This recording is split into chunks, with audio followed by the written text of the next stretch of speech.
and welcome back, everyone. Welcome back. Ooh, we just got an update, of course. We were waiting for Mana versus Percival to conclude, and it did. It did with potentially an upset. It's hard to say just because our player here, our Terran player, has been recently returning from the military, or sorry, recently returning to the game, and of course has been steadily improving over the past couple of months.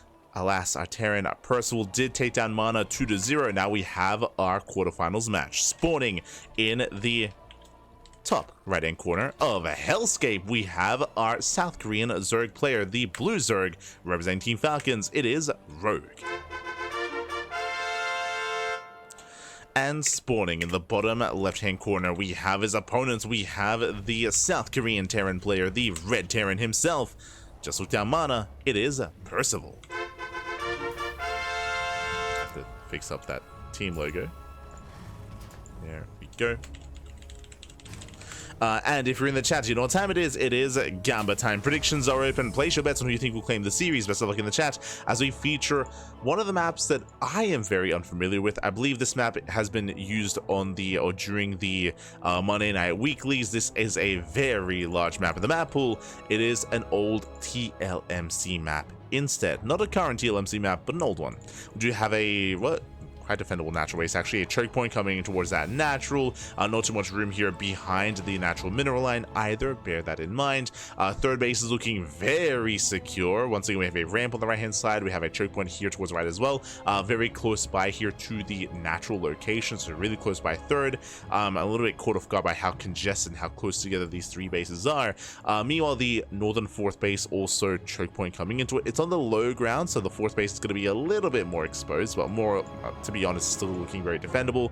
We have some gold, sorry, I almost said gold bases. We have some hybrid bases here. We have some interesting gold mineral patches that you can mine through as well. These can be some very deadly locations to lay siege upon these areas, so I imagine mining through the minerals is going to be a priority if you do take these bases. Likewise, some unique pathing here to go around another hybrid base. Likewise, hybrid bases towards bottom right as well. Interesting. Really interesting map. When it comes to the center of the map, you can try to expand towards your opponent. In general, there are a lot of winding paths here. It looks like some choke points to take advantage of. Really small bases actually here when it comes to like the area that you have to you on the high ground. Interesting. It's definitely an interesting map. Again, a map that I've never casted on before. I'm curious if we go the distance. It does feel a little bit easier to maintain a 4-base economy, assuming we take the southern for the linear 4th base and we don't expand towards our opponents. But we'll see. We shall see how this all does play out. There are a lot of attack paths here in the center, that is true. A lot of attack paths, but it is a winding center of the map. Regardless, focusing on our players. Standard opener. Standard opener, it's going to be a 3cc before starport out of Percival. We'll see if we go for a tech lab into an add-on swap into Hellion Banshee. I would imagine we will, so we'll keep an eye on Percival. I see Reaper's going to be forced back. And my apologies, no add-on swap. Marines. He's making Marines, no add-on swap. That means most likely either Viking first or Liberator first instead from Percival. So it does mix it up here. Hellions are amassing. Rogue hatch gas spawn to a third. Standard opener out of our Zerg player. And it is not Viking, it is Liberator. So Lib first here from Percival. Ling gets a free scout of the main, confirms everything, gets eyes on the third TC, gets eyes on the lack of add-on. Now he knows no Banshee. So a very nice scout here by Rogue. He's fully aware of the lack of Banshee. He knows he can delay his spores and that he can of course get them the edge of the bases instead. Not in the center. On the center of those mineral lines. Percival looking for another way in.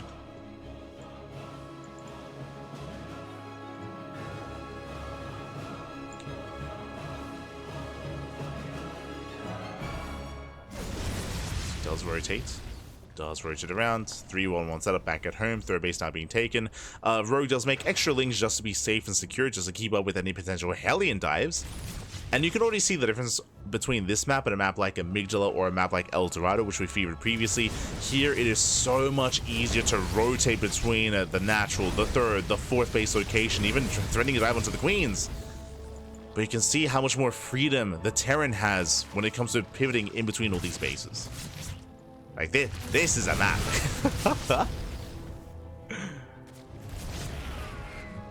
as there's a little more pressure on Rogue to keep up with the rotations. Liberator does make his way behind the mineral line. 3 drones going down before falling. Some decent damage here. It's okay. Not ideal. Was ideally hoping for a little bit more, but did find a way in. And you can see the creep is being denied. There's no active tumor here on the left. Likewise, no active tumor here on the right either. The tumors have been getting sniped. Speaking of, once again, dives in, but this time will not get the tumors. This Percival is rotating. Behind this, getting a third base. Getting to 1-1 upgrades. Well, that queen is low. Oh my god. Whew, clutch transfuse. Queen does survive. Now the transfuse gets spent. Urgi's holding on. He does hold. Getting his 4th expansion. Again, these linear 4th bases, they do feel pretty secure overall. There is potentially some high ground that you can maybe make use of here, but not even, as the minerals, I mean, intentionally so, the minerals, they're right up against the edge, so there's no room for tanks up here. There's no way to, like, set up tanks on the high ground or any kind of siege units to take advantage of this location. Again, like an intentional design choice to take that away from aggressing players. We have these low ground setups, but again, it's on the low ground. Nice rotation, does catch out more tumors. And we'll see Percival can pull Rogue apart. Percival stimming in, does he go for the mineral line? Goes to the base. Takes on some creep, threads the expansion, drones are safe. Rogue holds. Likewise, Hellions, they go for a dive, but they are met here by Lings. They do not make their way into the mineral line. Not yet. Oh, here they get in. The wall's not a wall. Yeah, the wall is wide open. There's a gap here on the right-hand side, but the Hellions are going to be cleaned up. They get baited in, and they do not get economic damage. They get a couple of extra shots off, though. Yeah, Lings are distracted. Drop into the main. The drone's going to be falling. Very nice damage here from Percival. Gets another 3, and he trades well against the Lings before picking up. Before pulling out. Percival, he does reinforce. Again, I'm sure he was hoping for some more economic damage here at the natural. Was unable to get it. Drops back into the main. Now with only 4 Marines left, though. Did bleed out a lot of Marines. Medevac as well. Medevac goes down. Percival, he dives in. He wants the queens. He's going to get them. Yeah, Rogue is getting pulled apart here. He just cannot keep up. We'll lose 2 queens. Not just 2. Gonna lose the 3rd queen as well. Gonna lose the 4th. And we'll lose the mineral line. He will not. Whew, the drones are saved. But that was 4 queens. Oh, the mind shot! Oh my god. Last second split. But Percival, he's popping off. Takes down 5 queens in total. There's 4 queens here at the base and another queen in the main. Likewise, took down a couple of drones. Traded against the Lings. And Percival, he is not stopping. Rogue trying to keep up. Bleeding out a lot of queens in the process. Likewise, Percival going for a 4th CC. And again, you can just see how the map does, like, change the dynamic here. There's, like, this, like, I can imagine, like, Bay Marine watching this game and being envious, because, like, I wanted to do that. It's like, but just wasn't able to get into that kind of momentum on either Amygdala or El Dorado. So it's going to be burring. Nice splits here, nice spread from Percival.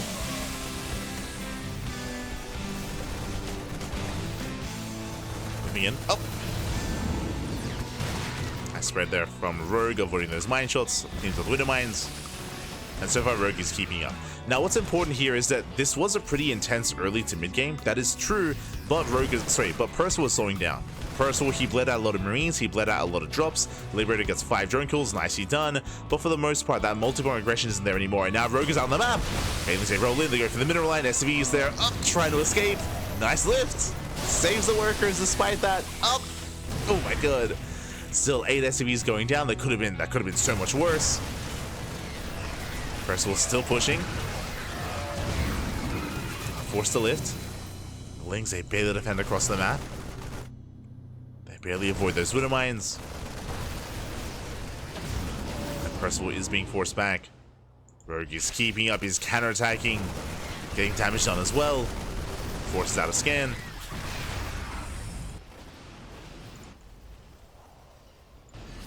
Rogue, finally he can breathe. He deflects all the aggression. Now, because of how aggressive Percival has been, Where's the creep? Where is the creep here? Right now, the creep is connected to the bases. That's all it is. It's just connecting the bases. There is zero creep out on the map. We have some active tumors here in the center, but again, they're only barely getting into the center of the map. Same with the north side. And with that, Rogue, he has no map presence. As a result, he has been able to go for some run-bys here and there, but for the most part, Percival, he is pushing Rogue in. Does does go down instantly. Nice pick up. Rogue chasing off of creep. Actually towards the north and the south. And you can see how impactful it is that there just is no creep here. The center, it's getting underway though. Slowly but surely.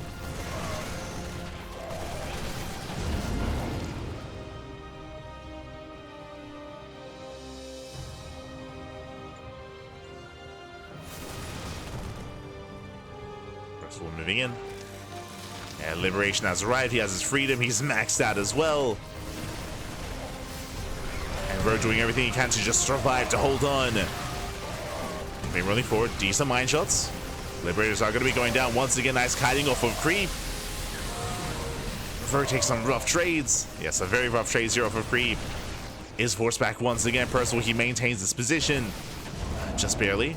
Likewise, we spoke about those active tumors in the center. Nope, they get cleaned up. They get shut down.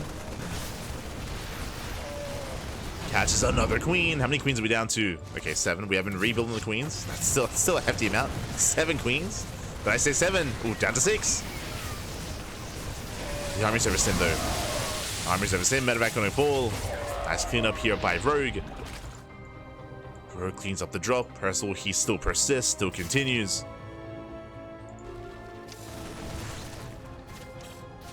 Still pushing across the map. Ooh. Brutal friendly fire. Wouldn't mind helping out the Zerg. Liberators, they distract the main army. Expansion goes down. Nice snipe. Takes down the hatchery. Keeping Rogue on 5 aces. But 5 aces is still enough to max out. And Rogue, throughout all of this, he has been teching. He hasn't just been stuck on the main Roach Ravager, he's taking up into Lurker tech. Lurkers are on the way. Once they arrive, then it's going to be so much more easier here for Rogue to defend these locations and to start spreading creep and taking more bases. Like, the aggression's about to subside. There it is, 5 Lurkers on the way. Rogue, he's made it. He's made it to his Lurkers. That's where everything can change. Ooh. Nice mine shot. One wood mine goes off. Percival again, he's running out of steam a little bit here. Nice mine connection on the Banelings. Nice target firing on the Banelings as well. 1 Baneling left, down to 0. Very nice trades. But the Lunkers, they're here. And what does Percival need? He needs the Ghosts, he needs Liberators. Ghost production has begun. He's got his first Ghost. Just the 1. Oh, sorry. 6. Oh, there they are. Now joining the main army. So it's building up his Ghost count. Liberators, I believe, have been reset. Rogue is now pushing out with those Lurkers. They have arrived. Percival out of position. He has some reinforcements, so Percival back at home, he's in trouble. Across the map, no Lurkers to defend. That's a Luddling Bane. Luddling Bane here. Yeah, Percival was not gaining any ground. The Lurkers, they wreak havoc. They shut down the expansion.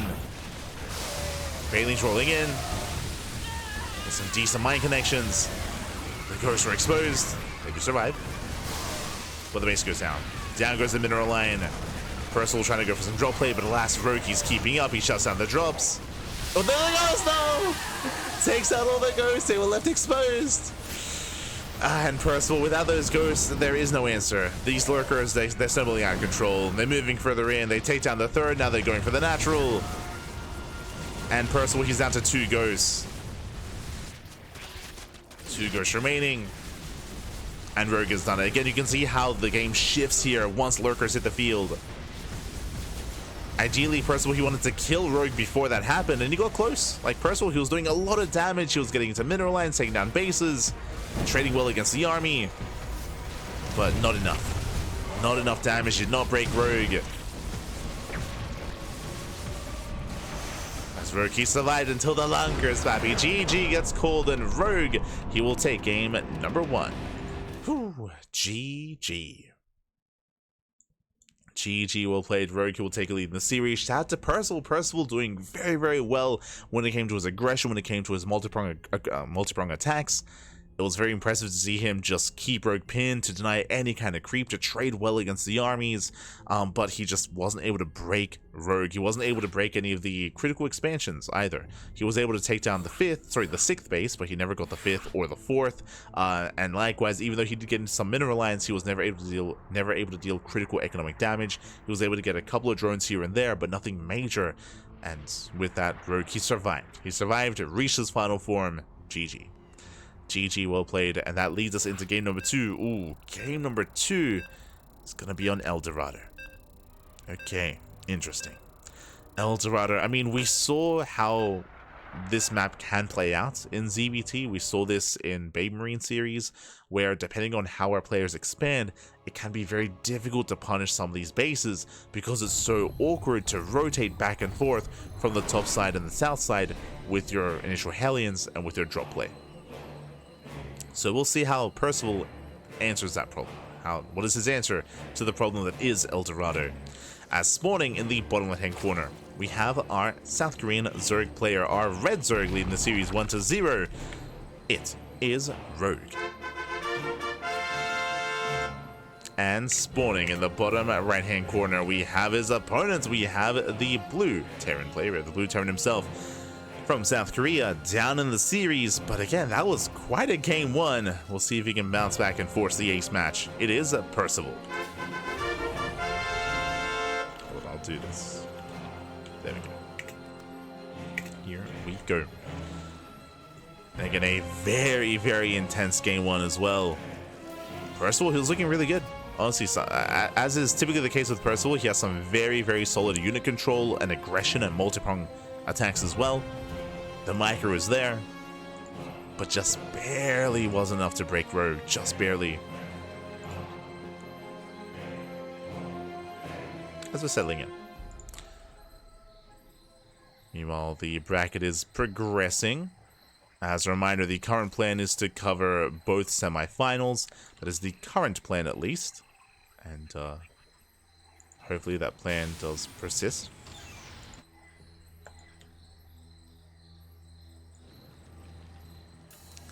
Might have to message some players after this. Until then, we can see Rogue already mining through those mineral patches. Again, his goal here should be to expand towards the south side. To take that hatchery. Ooh, we're going gasless. Okay, greedy build here at a Rogue. It is going to be hatch, pool into hatchery, no gases whatsoever. Now, this is something that is quite popular on this map. As we mentioned before, we spoke about how awkward it can be to really threaten and punish the third. Well, because of that, you can open up gasless, you can skip link speed, you can wall off this ramp and defend with purely a handful of slowlings and some queens, and just be as greedy as possible. Typically, the way to punish this build that Rogue is going for is with Hellion dives and Hellion aggression, but we spoke about it on this map. It is difficult for Hellions to really threaten that third, so it is easier to defend even against Hellion aggression with queens, with just pure queen. Again, thanks to the SimCity, thanks to the ramp as well coming into the natural, you can just wall this area up. You know, 2 links get across the map, they get 1 SCV. Nicely done, they delayed the CC. Command center is delayed. Lings, they shouldn't get much else there. Yeah, they won't get a second SCV. Not this time.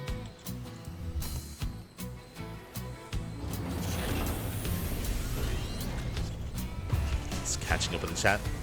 Lighto, man. Oh, hello, 007. Hello. Good to see you.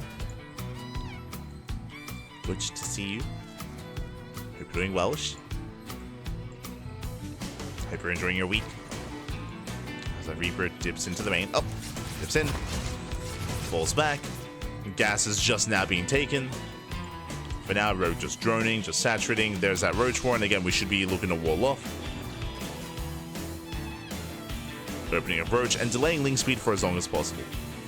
From the side of Percival, he has limited scouting. Very limited scouting. We'll see how he does approach this. There are some Terran players that are in fact willing to expand towards their opponent and take this southern third instead of the northern base. We'll see if Percival goes for it, as he is taking a CC in the main. we'll see where he takes us from here. Now, if he expands towards Rogue, then 8 Raxes are very trendy on this map. From this triangular third base to the third base of Rogue, there's one screen. One screen separates the 2 expansions here, so aggression can be heavily favored here. If Percival were to commit, we'll see. As for now, he hasn't mined. He's not mining through those patches. So most likely isn't. Hellion drop coming in. Does race past. Going to be unloaded. Roaches are coming out just in time. No, the Roaches are here. The Queens, they barely do not wall off, but the medevac is going to be targeted down. Hellions, they dive in. They attempt to get some damage. Nice wall off out of Rogue. He locks down the Hellions, and it's a one-way trip. Hellions, they get 4 drones for 4 Hellions. That is not worth it. A 1-to-1 trade. Percival, he was hoping for more. Reaper dives into natural. Gets 1 drone kill. Gets up to potentially 2. Gets 2. 2 for 1. It's okay. Reaper gets out. Let's go. Let's go. Reaper gets out. Get out of there, Pappy. Get out of there. And let's go. Percival, he is expanding towards Rogue. Okay. Yo, we're playing StarCraft. So Percival, he takes the triangular third base. A bold move out of Percival. A couple of Roaches are revealed, bearing in mind that Rogue is droning. Rogue is taking the gold base, taking his gases. Rogue is droning up. He reveals these Roaches and he's applying some pressure here, but he is not going all in. Trading well though. Does trade well. Picks up a couple Marines. Tank has arrived, and with that, Percival, he will hold. And my eyes are on the Raxes. So far, we have a 5 Rax setup. I mentioned earlier that 8 Raxes are quite trendy if the Terran expands towards our opponents. That's what I'm looking for. I'm looking for another 3 Raxes. Another 3 Raxes without any add-ons. Likewise, 0 gases at the third base. We'll see if Percival does commit into a 3-base all-in. We shall see. Meanwhile, Rogue, he is aware. He is aware of the expansion. He's aware of the bases. Thankfully, Rogue already opened Roach, and he's getting into +1 range, so he's investing into Roach Ravager, and this is a very safe way to play. Really safe here. Roach Ravager is very lava efficient. Likewise, also getting the gold, so he's going to have a boosted economy. Because of this setup, if this was Ling Bane, I would say that Percival has a good chance to break his opponent. Against Roach Ravager, which is quite tanky, which takes a while to actually work through, I actually think Rogue is pretty well set up to defend against something like an Arax. But we'll see. We shall see. As now we have Link Speed on the way. Percival moving out with a double drop. I see 3 more Raxes. Let's go. We have an A-Rax setup. So Percival, he's on 8 Raxes, but he's taking his gases. Remember, we need the 2 here. So he is getting up to 8 Raxes, but he's taking his gases.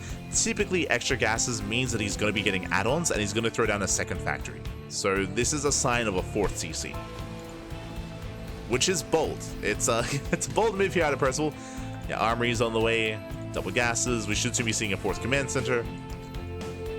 Percival, he's macroing this out.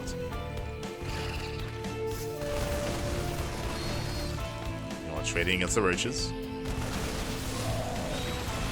Does trade well. Picks up a couple of Roaches here for mainly minerals. Rogue, he is done droning. He's getting up to 67 workers. And he's just purely making Roach Ravager. It's Rogue who's going for his own all-in here for the 3-base economy. With the boosted gold, of course. Pushing forward. Boys are being pulled. Percival trying to make a stand, but the SVs are going to be going down. And Rogue, it looks like he has enough. He has enough. He's breaking through. Takes down 17 SCVs, barely doesn't bow down the tank, but eventually it will fall. And before Percival can really get his own build going, the Mass Roach Ravager breaks Percival. And Rogue, again, he's done it. Takes out every single SCV. And this is, on the flip side, we spoke about how aggression is favored when we expand towards each other. Well, it was Rogue that was aggressive. Like, it goes both ways. It was Rogue that went for the Roach all-in with that gold base to give himself that edge. Takes down the mineral line. And Percival, the damage, it's already been done. It has already been done at this point. He lost 2 tanks, lost 23 SCVs.